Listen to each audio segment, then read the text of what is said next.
পেশাটা আসলে একটা পেশা হিসাবে স্বীকৃতি দেওয়া হোক। বাংলাদেশ আজকে এখনো শান্ত আছে, যেটা এই যৌনকর্মী আছে বলে এরা সেবা দেয় বিদায় বলে আজকে সেই রোহিঙ্গারা যদি স্থান পায় তাহলে এই বাংলাদেশে তারা ভোট দেয়, তারা জন্মসূত্রের মালিক এই বাংলাদেশ, আমাদের যৌনকর্মীরাও এই বাংলাদেশে জন্মিয়েছে, কেন তাদের জন্য আজকে নির্যাতন নিপীড়নের শিকার হচ্ছে? একটা কথা একদম স্পষ্ট লেখা আছে, 18 বছর হলে যে কোনো পেশায় সে যেতে পারবে। কিন্তু এই কথাটা যখন লেখা আছে সেখানে কিন্তু দেখেন যারা ব্রথেল বেস সেক্স ওয়ার্কার আছে সেখানে কিন্তু লেখা, যেখানে সরকারি নোটারি পাবলিক দ্বারা অ্যাফিডেভিট করে সেই জায়গাতে ঢোকা হয়, আবার সেখান থেকে উচ্ছেদ করা হয়। তার মানে কি?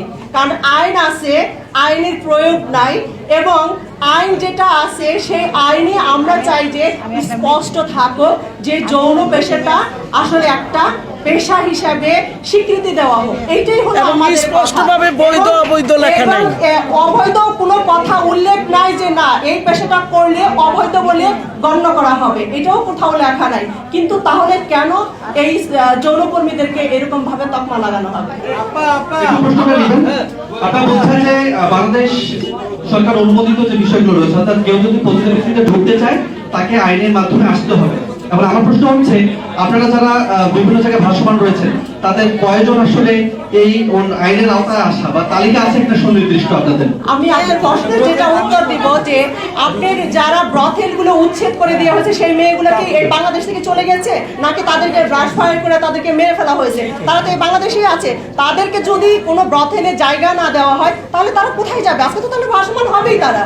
আজকে আমি মনে করি যে বাংলাদেশ আজকে এখনো শান্ত আছে, যেটা এই যৌনকর্মী আছে বলে এরা সেবা দেয় বিদায় বলে আজকে দেখেন আপনাদের পত্র পত্রিকায় আমরা পড়ে থাকি প্রতিদিন প্রতিনিয়ত যে ছোট ছোট 5 থেকে 10 বছরের মেয়েরা নির্যাতন নিপীড়নের শিকার হচ্ছে, যৌন হয়রানি হচ্ছে। কিন্তু যদি আজকে এই ভাসমান যৌনকর্মী না থাকতো তাহলে এই দেশটার কি উপায় হতো? কারণ আপনারা কি চান যে প্রত্যেকটা মেয়ে অ্যাফিডেভিট নিয়ে রাস্তায় দাঁড়াবে? আমরা তো ছিলাম যে মেয়েগুলা যে ব্রথেলে ছিল, তারা যদি আজকে ব্রথেলে থাকতো কি অসুবিধাটা ছিল? তারা তো একটা গণ্ডির ভিতরে তারা কাজটা করতো। কেন উচ্ছেদ করা হয়েছিল সেই আজকে টানবাজার, নিমতলি, আজকে নারায়ণগঞ্জে, এইসব জায়গায় যখন মাদারীপুর নিজস্ব যৌনকর্মীদের নিজেদের জায়গায় তারা তাদের পেশাটা করে খাচ্ছে, সেখান থেকে তাদেরকে উচ্ছেদ করে দেওয়া হয়েছে।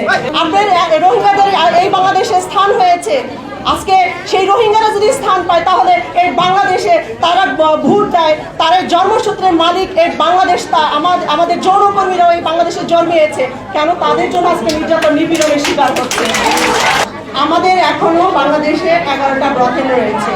11টা ব্রথেল প্রত্যেকটা দিন হুমকির মাধ্যমে থাকে যে উচ্ছেদের জন্য তারা আসলে সবসময় আতঙ্কের ভিতর থাকে। কিভাবে আমরা সরকারের কাছে বলবো যে আরো আমাদের ব্রথেল দেন, আমরা ব্রথেলে থাকবো, এই কথাটা বলার মতন সেই সুযোগটাই আমাদের তৈরি হয় না। কারণ দেখা যায় যেগুলো আছে সেগুলোই তো উচ্ছেদের আছে, হুমকিতে আছে।